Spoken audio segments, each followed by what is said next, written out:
क्यों व्यर्थ चिंता करते हो, किससे व्यर्थ डरते हो। कौन तुम्हें मार सकता है। आत्मा न पैदा होती है न मरती है। जो हुआ वह अच्छा ही हुआ, जो हो रहा है वह अच्छा ही हो रहा है, जो होगा वह भी अच्छा ही होगा। तुम भूत का पश्चाताप न करो, भविष्य की चिंता न करो। वर्तमान चल रहा है, वर्तमान में रहकर जीवन जीना ही सार्थक है। तुम्हारा क्या गया जो तुम रोते हो। तुम क्या लेकर आए थे जिसके खो जाने का तुम पश्चाताप करते हो। तुमने क्या पैदा किया था जिसका नाश हो गया। तुम कुछ भी लेकर नहीं आए, जो कुछ भी लिया यहीं से लिया, जो कुछ दिया यहीं पर दिया। खाली हाथ आए, खाली हाथ ही चले। जय श्री कृष्णा मेरे सभी प्यारे कथा श्रोताओं को। मेरा नाम है नमित अग्रवाल और स्वागत है आपका मेरे चैनल कथावाचक में। छठा अध्याय चल रहा है गीता में। आइए आज की कथा आरंभ करते हैं। ध्यान में संसार के संबंध से विमुख होने पर एक शांति, एक सुख मिलता है जो कि संसार का संबंध रहने पर कभी नहीं मिलता। संप्रज्ञात समाधि में उससे भी विलक्षण सुख का अनुभव होता है। इस संप्रज्ञात समाधि से भी असंप्रज्ञात समाधि में विलक्षण सुख होता है। जब साधक निर्भीत समाधि में पहुंचता है तब उसमें बहुत ही विलक्षण सुख आनंद होता है। योग का अभ्यास करते करते चित्त निरोध अवस्था निर्भीत समाधि से भी उपराम हो जाता है। अर्थात योगी उस निर्भीत समाधि का भी सुख नहीं लेता, उसके सुख का भोक्ता नहीं बनता। उस समय वह अपने स्वरूप में अपने आप का अनुभव करता हुआ अपने आप में संतुष्ट होता है। चित्त का संसार से तो प्रयोजन रहा नहीं और स्वरूप को पकड़ सकता नहीं, कारण कि चित्त प्रकृति का कार्य होने से जड़ है और स्वरूप चेतन है। जड़ चित्त चेतन स्वरूप को कैसे पकड़ सकता है? नहीं पकड़ सकता, इसलिए वह उपराम हो जाता है। चित्त के उपराम होने पर योगी का चित्त से सर्वथा संबंध विच्छेद हो जाता है। संतोष का दूसरा कोई किंचित मात्र भी कारण नहीं रहता, केवल अपना स्वरूप ही उसके संतोष का कारण रहता है। इस श्लोक का सार यह है कि अपने द्वारा अपने में ही अपने स्वरूप की अनुभूति होती है। वह तत्व अपने भीतर जो का त्यों है। केवल संसार से अपना संबंध मानने के कारण चित्त की वृत्तियां संसार में लगती हैं, जिससे उस तत्व की अनुभूति नहीं होती। जब ध्यान योग के द्वारा चित्त संसार से उपराम हो जाता है तब योगी का चित्त से तथा संसार से सर्वथा संबंध विच्छेद हो जाता है। संसार से सर्वथा संबंध विच्छेद होते ही उसको अपने आप में ही अपने स्वरूप की अनुभूति हो जाती है। जिस तत्व की प्राप्ति ध्यान योग से होती है उसी तत्व की प्राप्ति कर्म योग से होती है, परंतु इन दोनों साधनों में थोड़ा अंतर है। ध्यान योग में जब साधक का चित्त समाधि के सुख से भी उपराम हो जाता है तब वह अपने आप से अपने आप में संतुष्ट हो जाता है। कर्म योग में जब साधक मनोगत संपूर्ण कामनाओं का सर्वथा त्याग कर देता है तब वह अपने आप से अपने आप में संतुष्ट होता है। ध्यान योग में अपने स्वरूप में मन लगने से जब मन स्वरूप में तदाकार हो जाता है तब समाधि लगती है। उस समाधि से भी जब मन उपराम हो जाता है तब योगी का चित्त से संबंध विच्छेद हो जाता है और वह अपने आप में संतुष्ट हो जाता है। कर्म योग में मन, बुद्धि, इंद्रिय, शरीर आदि पदार्थों का और संपूर्ण क्रियाओं का प्रवाह केवल दूसरों के हित की तरफ हो जाता है। तब मनोगत संपूर्ण कामनाएं छूट जाती हैं। कामनाओं का त्याग होते ही मन से संबंध विच्छेद हो जाता है और वह अपने आप में संतुष्ट हो जाता है। मन आत्मा में नहीं लगता, प्रत्युत उपराम हो जाता है, कारण कि मन की जाति अलग है और आत्मा की जाति अलग है। मन जड़ है और आत्मा चेतन है, इसलिए आत्मा ही आत्मा में लगती है। अपने आप में अपने आप को देखने का तात्पर्य है कि आत्म तत्व पर संवेद्य नहीं है, प्रत्युत स्व संवेद्य है। मन से जो चिंतन किया जाता है वह मन के विषय का ही चिंतन होता है, परमात्मा का नहीं। बुद्धि से जो निश्चय किया जाता है वह बुद्धि के विषय का ही निश्चय होता है, परमात्मा का नहीं। वाणी से जो वर्णन किया जाता है वह वाणी के विषय का ही वर्णन होता है, परमात्मा का नहीं। तात्पर्य है कि मन, बुद्धि, वाणी से प्रकृति के कार्य का ही चिंतन, निश्चय तथा वर्णन किया जाता है, परंतु परमात्मा की प्राप्ति मन, बुद्धि, वाणी से सर्वथा विमुख होने पर ही होती है। यदि एक परमात्मा प्राप्ति का ही ध्येय हो तो मन, बुद्धि, वाणी से चिंतन, निश्चय तथा वर्णन करना भी अनुचित नहीं है, प्रत्युत वह भी साधन रूप हो जाता है। परंतु साधक उसमें ही संतोष कर ले, पूर्णता मान ले तो वह बाधक हो जाता है। यह जिस तत्व की प्राप्ति ध्यान योग से बताई गई है उसी तत्व की प्राप्ति कर्म योग से भी बताई गई है। अंतर इतना है कि ध्यान योग तो करण सापेक्ष है पर कर्म योग करण निरपेक्ष साधन है। करण सापेक्ष साधन में जड़ता से संबंध विच्छेद देरी से होता है और इसमें योग भ्रष्ट होने की संभावना रहती है। पूर्व श्लोक में कहा गया कि ध्यान योगी अपने आप में ही संतोष का अनुभव करता है। अब उसके बाद क्या होता है इसको आगे के श्लोक में बताते हैं। सुखमात्यंतिकम यत्तद बुद्धि ग्राह्य मतीन्द्रियम वेत्ति यत्र न चैवायम स्थित चलती तत्वतः। अर्थात जो सुख आत्यांतिक अतीन्द्रिय और बुद्धि ग्राह्य है उस सुख का जिस अवस्था में अनुभव करता है और जिस सुख में स्थित हुआ यह ध्यान योगी तत्व से फिर कभी विचलित नहीं होता। भावार्थ, ध्यान योगी अपने द्वारा अपने आप में जिस सुख का अनुभव करता है प्राकृत संसार में उस सुख से बढ़कर दूसरा कोई सुख हो ही नहीं सकता और होना संभव ही नहीं है। कारण कि यह सुख तीनों गुणों से अतीत और स्वतः सिद्ध है। यह संपूर्ण सुखों की आखिरी हद है। इसी सुख को अक्षय सुख, अत्यंत सुख और एकांतिक सुख कहा गया है। इस सुख को यहाँ अत्यांतिक कहने का तात्पर्य है कि यह सुख सात्विक सुख से विलक्षण है। कारण कि सात्विक सुख तो परमात्मा विषयक बुद्धि की प्रसन्नता से उत्पन्न होता है, परंतु यह आत्यांतिक सुख उत्पन्न नहीं होता, प्रत्युत यह स्वतः सिद्ध अनुत्पन्न सुख है। इस सुख को इंद्रियों से अतीत बताने का तात्पर्य है कि यह सुख राजस सुख से विलक्षण है। राजस सुख सांसारिक वस्तु, व्यक्ति, पदार्थ, परिस्थिति आदि के संबंध से पैदा होता है और इंद्रियों द्वारा भोगा जाता है। वस्तु, व्यक्ति आदि का प्राप्त होना हमारे हाथ की बात नहीं है और प्राप्त होने पर उस सुख का भोग उस विषय के ही अधीन होता है। अतः राजस सुख में पराधीनता है, परंतु आत्यांतिक सुख में पराधीनता नहीं है। कारण कि आत्यांतिक सुख इंद्रियों का विषय नहीं है। इंद्रियों की तो बात ही क्या है, वहाँ मन की भी पहुँच नहीं है। यह सुख तो स्वयं के द्वारा ही अनुभव में आता है, अतः इस सुख को अतीन्द्रिय कहा है। इस सुख को बुद्धि ग्राह्य बताने का तात्पर्य है कि यह सुख तामस सुख से विलक्षण है। तामस सुख निद्रा, आलस्य और प्रमाद से उत्पन्न होता है। गाढ़ निद्रा अर्थात सुषुप्ति में सुख तो मिलता है पर उसमें बुद्धि लीन हो जाती है। आलस्य और प्रमाद में भी सुख होता है पर उसमें बुद्धि ठीक ठीक जागृत नहीं रहती तथा विवेक शक्ति भी लुप्त हो जाती है। परंतु इस आत्यांतिक सुख में बुद्धि लीन नहीं होती और विवेक शक्ति भी ठीक जागृत रहती है। पर इस आत्यांतिक सुख को बुद्धि पकड़ नहीं सकती, क्योंकि प्रकृति का कार्य बुद्धि प्रकृति से अतीत स्वरूपभूत सुख को पकड़ ही कैसे सकती है। यहाँ सुख को आत्यांतिक, अतीन्द्रिय और बुद्धि ग्राह्य बताने का तात्पर्य है कि यह सुख सात्विक, राजस और तामस सुख से विलक्षण अर्थात गुणातीत स्वरूपभूत है। ध्यान योगी अपने द्वारा ही अपने आप के सुख का अनुभव करता है और इस सुख में स्थित हुआ वह कभी किंचित मात्र भी विचलित नहीं होता। अर्थात इस सुख की अखंडता निरंतर स्वतः बनी रहती है।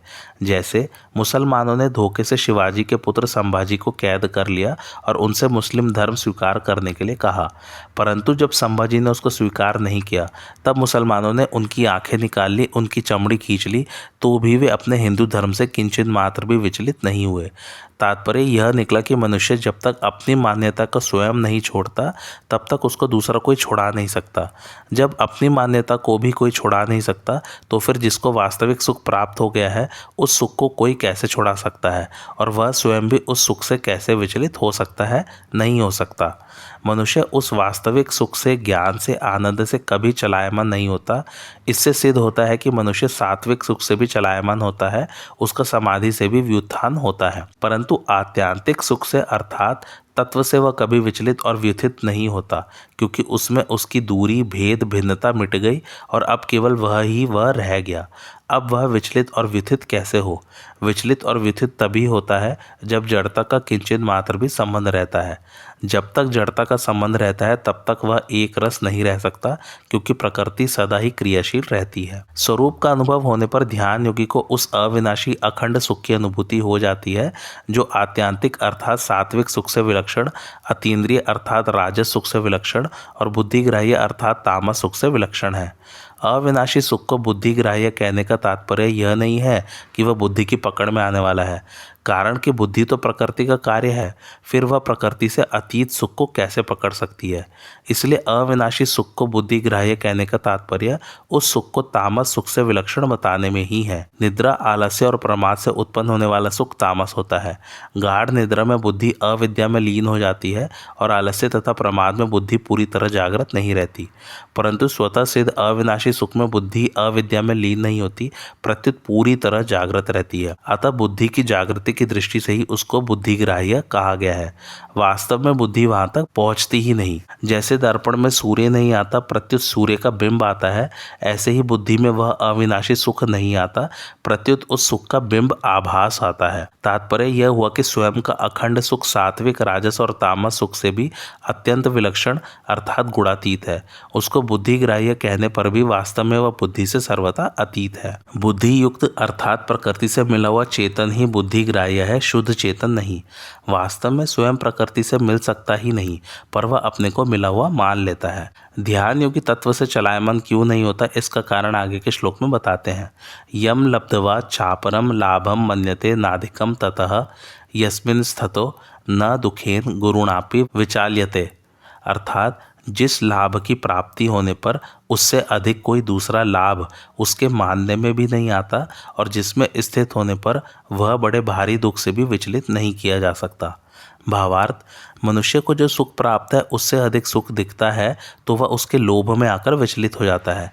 जैसे किसी को 1 घंटे के 100 रुपये मिलते हैं, अगर उतने ही समय में दूसरी जगह 1000 रुपये मिले हों तो वह 100 रुपयों की स्थिति से विचलित हो जाएगा और 1000 रुपयों की स्थिति में चला जाएगा। निद्रा, आलस्य और प्रमाद का तामस सुख प्राप्त होने पर भी जब विषय जन्य सुख ज़्यादा अच्छा लगता है, उसमें अधिक सुख मालूम देता है, तब मनुष्य तामस सुख को छोड़कर विषयजन्य सुख की तरफ लपक कर चला जाता है। ऐसे ही जब वह विषयजन्य सुख से ऊंचा उठता है तब वह सात्विक सुख के लिए विचलित हो जाता है और जब सात्विक सुख से भी ऊंचा उठता है तब वह आत्यांतिक सुख के लिए विचलित हो जाता है। परंतु जब आत्यांतिक सुख प्राप्त हो जाता है तो फिर वह उससे विचलित नहीं होता, क्योंकि आत्यांतिक सुख से बढ़कर दूसरा कोई सुख, कोई लाभ है ही नहीं। आत्यांतिक सुख में सुख की हद हो जाती है। ध्यान योगी का जब ऐसा सुख मिल जाता है तो फिर वह इस सुख से विचलित हो ही कैसे सकता है। विचलित होने का दूसरा कारण है कि लाभ तो अधिक होता है पर साथ में महान दुख हो तो मनुष्य उस लाभ से विचलित हो जाता है। जैसे 1000 रुपये मिलते हो पर साथ में प्राणों का भी खतरा हो तो मनुष्य 1000 रुपयों से विचलित हो जाता है।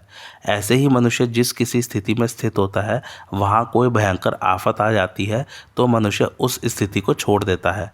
परंतु यहाँ भगवान कहते हैं कि आत्यांतिक सुख में स्थित होने पर योगी बड़े से बड़े दुख से भी विचलित नहीं किया जा सकता। जैसे किसी कारण से उसके शरीर को फांसी दे दी जाए, शरीर के टुकड़े टुकड़े कर दिए जाए, आपस में भिड़ते 2 पहाड़ों के बीच में शरीर दबकर पिस जाए, जीते जी शरीर की चमड़ी उतारी जाए, शरीर में तरह तरह के छेद किए जाए, उबलते हुए तेल में शरीर को डाला जाए, इस तरह के गुरुतर महान भयंकर दुखों के एक साथ आने पर भी वह विचलित नहीं होता। वह विचलित क्यों नहीं किया जा सकता?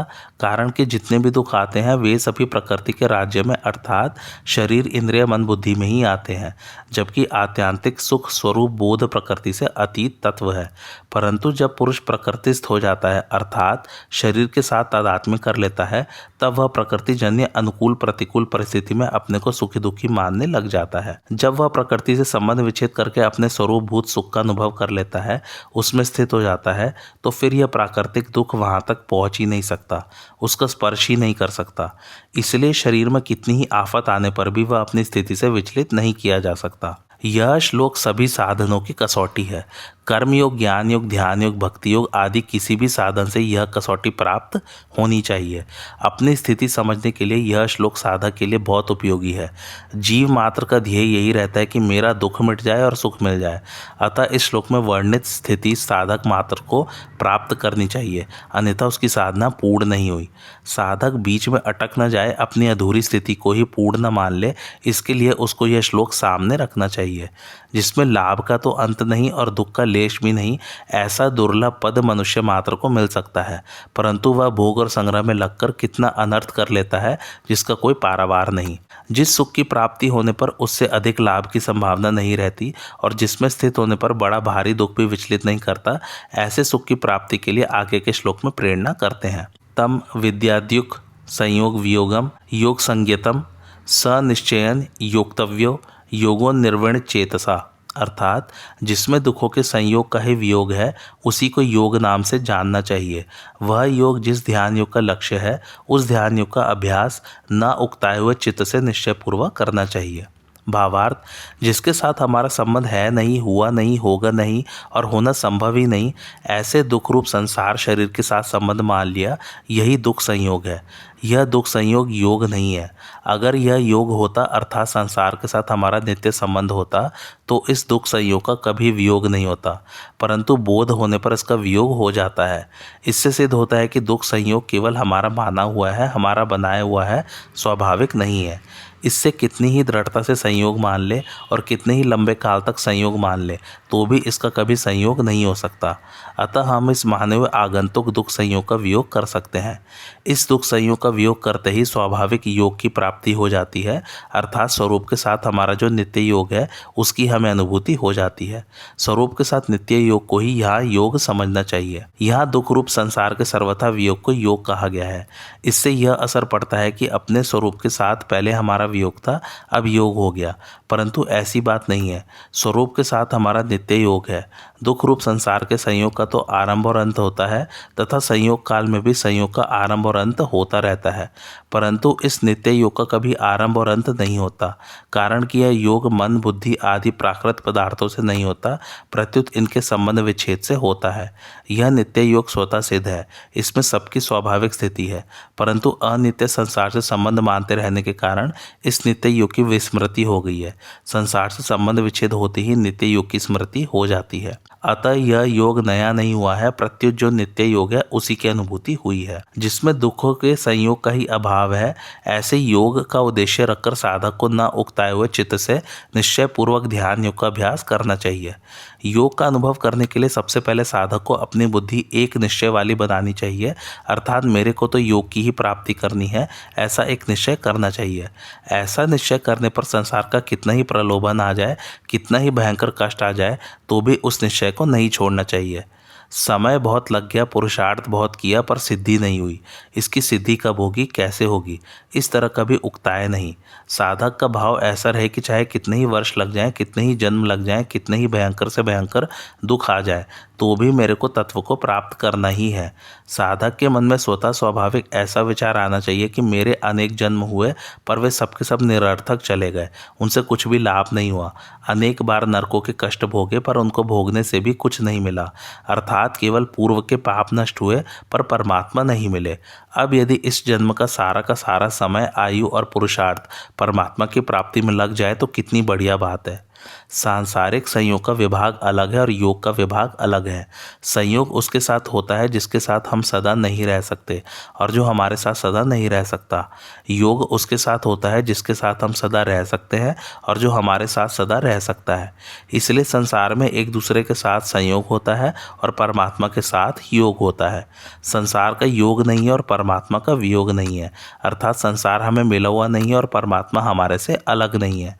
संसार को मिला हुआ मानना और परमात्मा को अलग मानना, यही अज्ञान है, यही मनुष्य की सबसे बड़ी भूल है।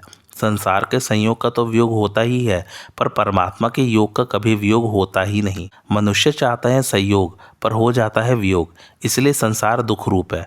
कुछ चाहना रहने से ही दुखों का संयोग होता है, कुछ भी चाहना न रहे तो दुखों का संयोग नहीं होता, प्रत्युत परमात्मा के साथ योग होता है। परमात्मा के साथ जीव का योग अर्थात संबंध नित्य है। इस स्वतः सिद्ध नित्य योग का ही नाम योग है। वह नित्य योग सब देश में है, सब काल में है, सब क्रियाओं में है, सब वस्तुओं में है, सब व्यक्तियों में है, सब अवस्थाओं में है, सब परिस्थितियों में है, सब घटनाओं में है। तात्पर्य है कि इस नित्य योग का कभी वियोग हुआ नहीं, है नहीं, होगा नहीं और हो सकता नहीं, परंतु शरीर के साथ अपना संबंध मान लेने से इस नित्य योग का अनुभव नहीं होता। दुख रूप असत के साथ माने हुए संयोग का वियोग होते ही इस नित्य योग का अनुभव हो जाता है। यही गीता का मुख्य योग है और इसी योग का अनुभव करने के लिए गीता ने कर्मयोग, ज्ञान योग, ध्यान योग, भक्ति योग आदि साधनों का वर्णन किया है।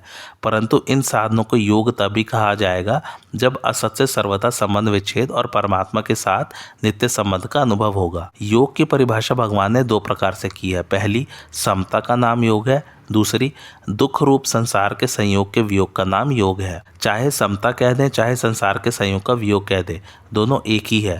तात्पर्य है कि समता में स्थिति होने पर संसार के संयोग का वियोग हो जाएगा और संसार के संयोग का वियोग होने पर समता में स्थिति हो जाएगी। दोनों में से कोई एक होने पर नित्य योग की प्राप्ति हो जाएगी। परंतु सूक्ष्म दृष्टि से देखें तो पहली स्थिति है और बाद की स्थिति है, जिसमें नैष्ठिक की शांति, परम शांति अथवा आत्यांतिक सुख की प्राप्ति है। समता की प्राप्ति भी स्वतः हो रही है और दुखों की निवृत्ति भी स्वतः हो रही है। प्राप्ति उसी की होती है जो नित्य प्राप्त है और निवृत्ति उसी की होती है जो नित्य निवृत्त है। नित्य प्राप्त की प्राप्ति का नाम भी योग है और नित्य निवृत्त की निवृत्ति का नाम भी योग है।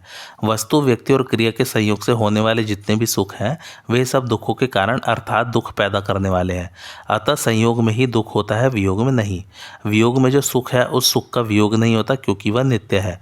जब संयोग में भी वियोग है और वियोग में भी वियोग है तो वियोग ही नित्य हुआ। इस नित्य वियोग को ही गीता योग कहती है। परमात्म तत्व है रूप और संसार नहीं रूप है। एक मार्मिक बात है कि है को देखने से शुद्ध है नहीं दिखता, पर नहीं को नहीं रूप से देखने पर शुद्ध है दिखता है। कारण कि है को देखने में मन बुद्धि लगाएंगे, वृत्ति लगाएंगे तो है के साथ वृत्ति रूप नहीं भी मिला रहेगा, परंतु नहीं को नहीं रूप से देखने पर वृत्ति भी नहीं में चली जाएगी और शुद्ध है शेष रह जाएगा। जैसे कूड़ा करकट दूर करने पर उसके साथ झाड़ू का भी त्याग हो जाता है और मकान शेष रह जाता है। तात्पर्य है कि परमात्मा सब में परिपूर्ण है। इसका मन से चिंतन करने पर, बुद्धि से निश्चय करने पर वृत्ति के साथ हमारा संबंध बना रहेगा। परंतु संसार का प्रतिक्षण वियोग हो रहा है। इस प्रकार संसार को अभाव रूप से देखने पर संसार और वृत्ति दोनों से संबंध विच्छेद हो जाएगा और भाव रूप शुद्ध परमात्म तत्व स्वतः शेष रह जाएगा। पूर्व श्लोक के पूर्वार्ध में भगवान ने जिस योग का वर्णन किया था उसी योग की प्राप्ति के लिए अब आगे के श्लोक से निर्गुण निराकार के ध्यान का प्रकरण आरंभ करते हैं। संकल्प प्रभवान कामाम त्यक्त्वा सर्वान शेषतः मन सैवेंद्रिय ग्रामम विनियम्य समन्ततः, अर्थात संकल्प से उत्पन्न होने वाली संपूर्ण कामनाओं का सर्वथा त्याग करके और मन से ही इंद्रिय समूह को सभी ओर से हटाकर।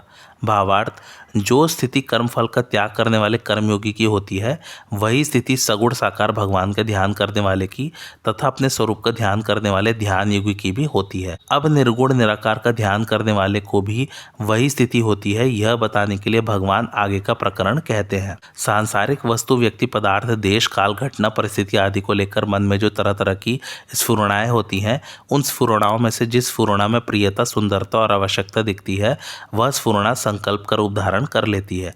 ऐसे ही जिस स्फुरणा में ये वस्तु, व्यक्ति आदि बड़े खराब हैं, ये हमारे उपयोगी नहीं है, ऐसा विपरीत भाव पैदा हो जाता है, वह स्फुरणा भी संकल्प बन जाती है।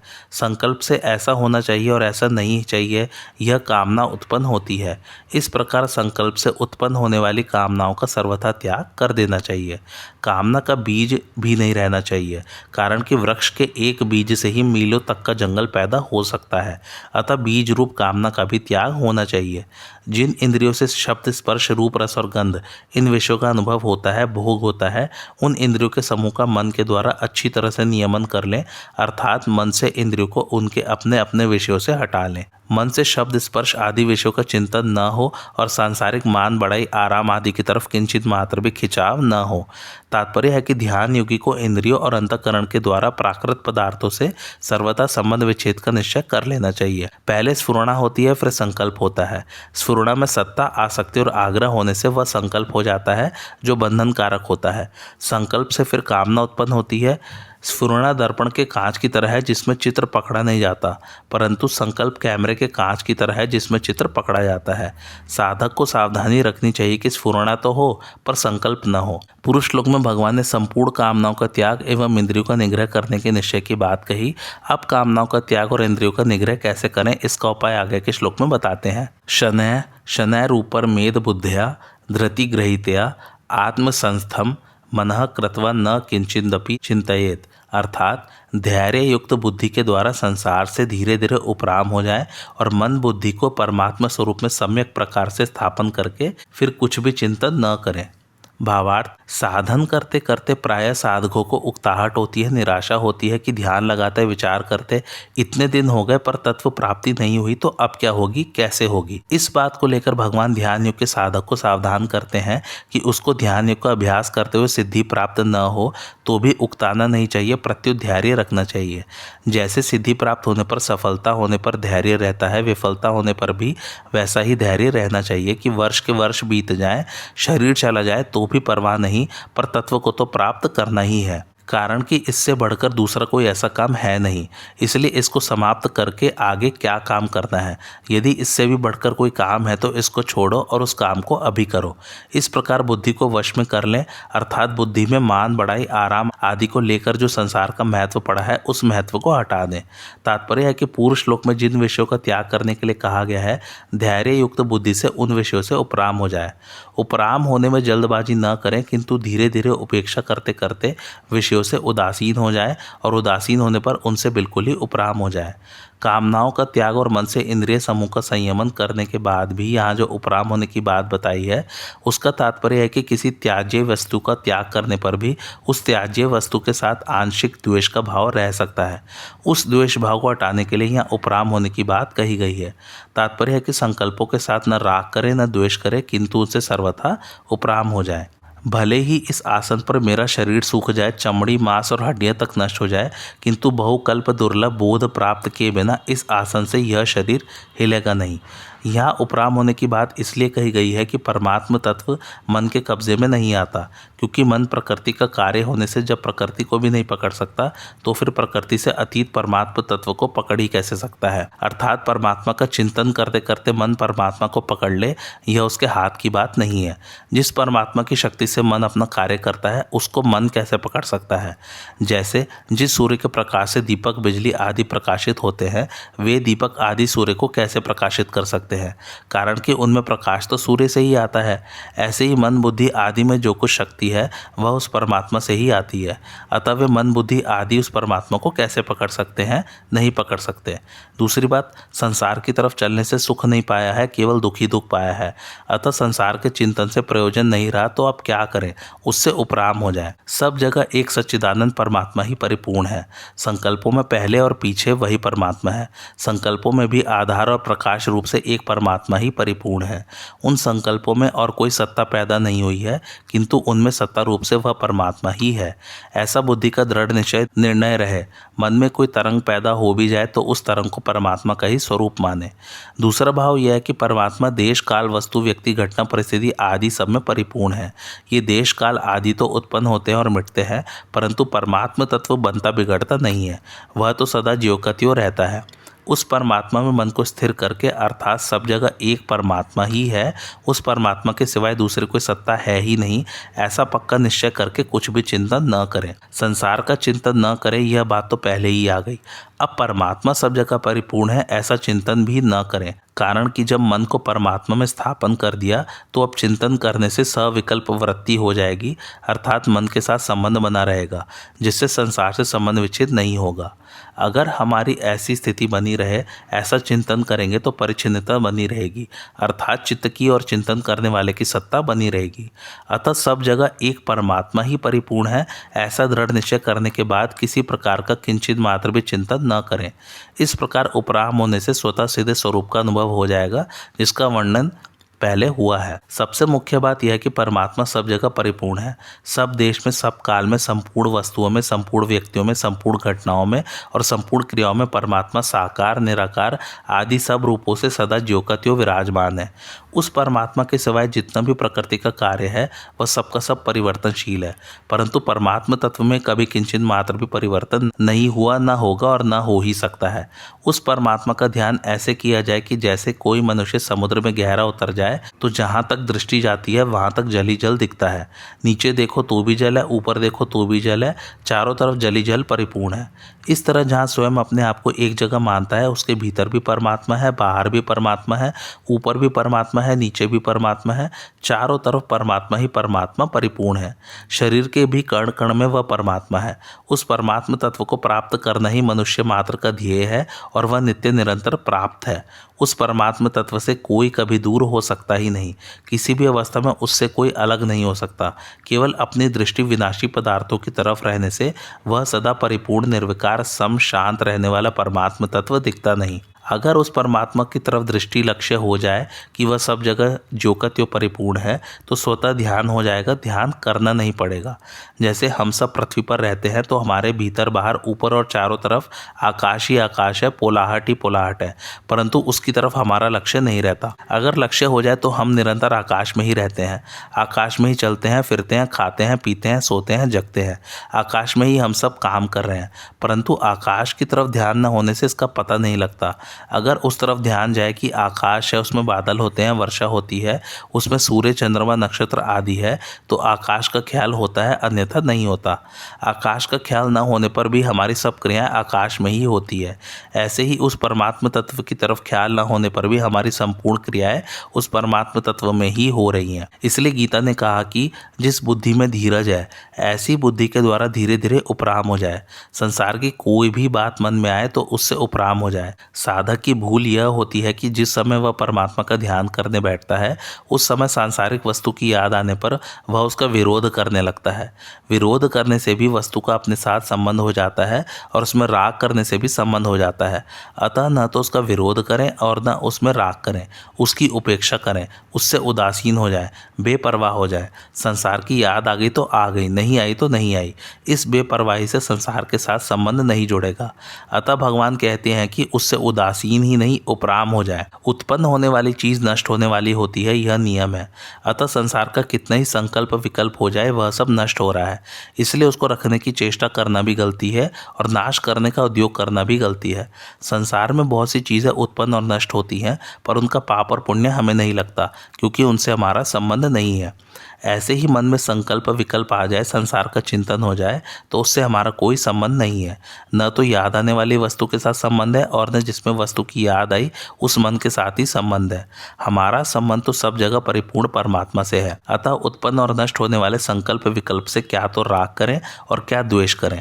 यह तो उत्पत्ति और विनाश का एक प्रवाह है। इससे उपराम हो जाए, विमुख हो जाए, इसकी कुछ भी परवाह न करें। एक परमात्मा ही परमात्मा परिपूर्ण है। जब हम अपना एक व्यक्तित्व पकड़ लेते हैं तब मैं हूँ ऐसा दिखने लगता है। यह व्यक्तित्व मैंपन भी जिसके अंतर्गत है, ऐसा वह अपार असीम सम शांत सद्घन चिद्घन आनंदघन परमात्मा है। जैसे संपूर्ण पदार्थ क्रियाएं आदि एक प्रकाश के अंतर्गत है, उस प्रकाश का संबंध है तो मात्र वस्तुओं क्रियाओं व्यक्तियों आदि के साथ है और नहीं है तो किसी के भी साथ संबंध नहीं है। प्रकाश अपनी जगह ज्योकत्यो स्थित है, उसमें कई वस्तुएं आती जाती रहती हैं, कई क्रियाएं होती रहती हैं, किंतु प्रकाश में कुछ भी फर्क नहीं पड़ता। ऐसे ही प्रकाश स्वरूप परमात्मा के साथ किसी भी वस्तु क्रिया आदि का कोई संबंध नहीं है। संबंध है तो संपूर्ण के साथ संबंध है, नहीं तो किसी के साथ भी संबंध नहीं है। ये वस्तु क्रिया आदि सब उत्पत्ति विनाश वाली है और वह परमात्मा अनुत्पन्न तत्व है।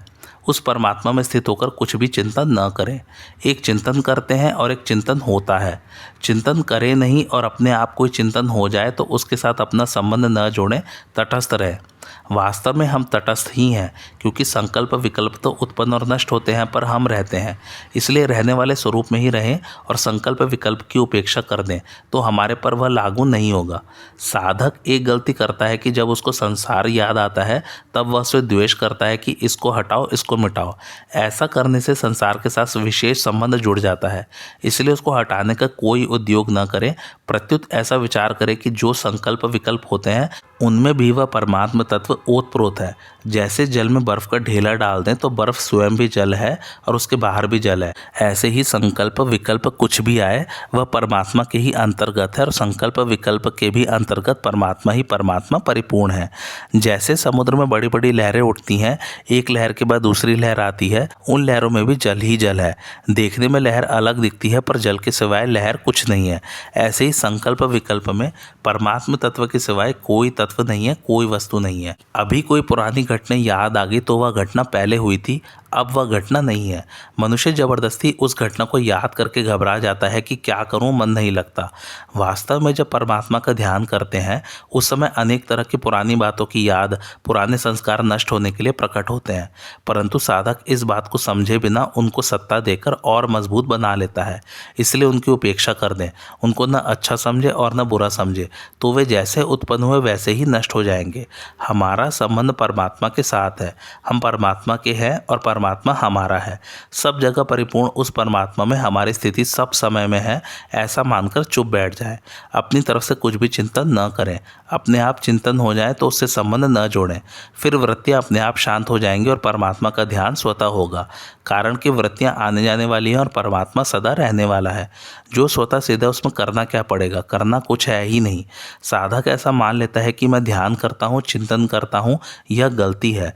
जब सब जगह एक परमात्मा ही है तो क्या चिंतन करें, क्या ध्यान करें। समुद्र में लहरें होती हैं पर जल तत्व में न लहरें हैं न समुद्र है। ऐसे ही परमात्मा तत्व में न संसार है, न आकृति है, न आना जाना है। वह परमात्मा तत्व परिपूर्ण है, सम है, शांत है, निर्विकार है, स्वतः सिद्ध है। उसका चिंतन करना नहीं पड़ता। उसका चिंतन क्या करें, उसमें तो हमारी स्थिति स्वतः है, हर समय है। व्यवहार करते समय भी उस परमात्मा से हम अलग नहीं होते, प्रत्युत निरंतर उसमें रहते हैं। जब व्यवहार वाली वस्तु को आदर देते हैं, महत्व देते हैं, तब विक्षेप होता है। एकांत में बैठे हैं और कोई बात याद आ जाती है तो विक्षेप हो जाता है। वास्तव में विक्षेप उस बात से नहीं होता, उसको सत्ता दे देते हैं, महत्ता दे देते हैं, उससे विक्षेप होता है।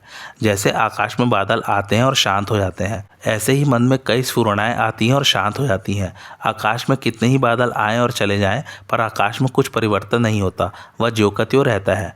ऐसे ही ध्यान के समय कुछ याद आए अथवा न आए, परमात्मा ज्यों का त्यों परिपूर्ण रहता है। कुछ याद आए तो उसमें भी परमात्मा है और कुछ याद न आए तो उसमें भी परमात्मा है। देखने में, सुनने में, समझने में जो कुछ आ जाए उन सबके बाहर भी परमात्मा है और सबके भीतर भी परमात्मा है। चर और अचर जो कुछ है वह भी परमात्मा ही है। दूर से दूर भी परमात्मा है, नज़दीक से नज़दीक भी परमात्मा है, परंतु अत्यंत सूक्ष्म होने से वह बुद्धि के अंतर्गत नहीं आता। ऐसा वह परमात्मा सद्गन, चिद्गन, आनंदगन है। सब जगह पूर्ण आनंद, अपार आनंद, सम आनंद, शांत आनंद, घन आनंद, अचल आनंद, अटल आनंद, आनंद ही आनंद है। एकांत में ध्यान करने के सिवाय दूसरे समय कार्य करते हुए भी ऐसा समझे कि परमात्मा सब में परिपूर्ण है। कार्य करते हुए सावधान होकर परमात्मा की सत्ता मानेंगे तो ध्यान के समय बड़ी सहायता मिलेगी, और ध्यान के समय संकल्प विकल्प की उपेक्षा करके परमात्मा में अटल स्थित रहेंगे तो व्यवहार करते समय परमात्मा के चिंतन में बड़ी सहायता मिलेगी। जो साधक होता है वह घंटे 2 घंटे नहीं, 8 पहर साधक होता है। जैसे ब्राह्मण अपने ब्राह्मण पने में निरंतर स्थित रहता है, ऐसे ही मात्र जीव परमात्मा में निरंतर स्थित रहते हैं। ब्राह्मण तो पैदा होता है पर परमात्मा पैदा नहीं होता, परंतु काम धंधा करते हुए पदार्थों की, क्रियाओं की, व्यक्तियों की तरफ वृत्ति रहने से उन सब में परिपूर्ण परमात्मा दिखता नहीं।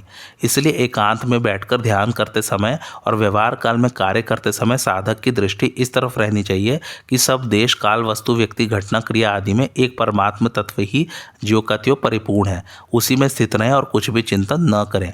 ध्यान योग के 2 प्रकार है। पहला मन को एकाग्र करना और दूसरा विवेक पूर्वक मन से संबंध विच्छेद करना। विवेक पूर्वक संबंध विच्छेद से तत्काल मुक्ति होती है। संसार में कितना पाप पुण्य होता है पर उसके साथ हमारा संबंध है ही नहीं। ऐसे ही शरीर, इंद्रिय, मन, बुद्धि के साथ भी हमारा संबंध नहीं है। इसी को उपरति कहते हैं। चिंतन करने की वृत्ति से भी संबंध नहीं रहना चाहिए। श्रीमद् भागवत में आया है, पूर्वोक्त साधन अर्थात मन, वाणी, शरीर की सभी क्रियाओं से परमात्मा की उपासना करने वाले भक्त का सब कुछ परमात्मा स्वरूप ही है, ऐसा निश्चय हो जाता है। फिर वह इस अध्यात्म विद्या के द्वारा सब प्रकार से संशय रहित होकर सब जगह परमात्मा को भलीभांति देखता हुआ उपराम हो जाए, अर्थात सब कुछ परमात्मा ही है, यह चिंतन में न रहे, प्रत्युत साक्षात परमात्मा ही दिखने लगे। संपूर्ण देश, काल, क्रिया, वस्तु, व्यक्ति, अवस्था, परिस्थिति, घटना आदि में एक ही परमात्मा तत्व सत्ता रूप से ज्यों का त्यों परिपूर्ण है। देश, काल आदि का तो अभाव है पर परमात्मा तत्व का नित्य भाव है। इस प्रकार साधक पहले मन बुद्धि से यह निश्चय कर ले कि परमात्मा तत्व है, फिर इस निश्चय को भी छोड़ दे और चुप हो जाए, अर्थात कुछ भी चिंतन न करे। आत्मा का, अनात्मा का, परमात्मा का, संसार का, संयोग का, वियोग का कुछ भी चिंतन न करे।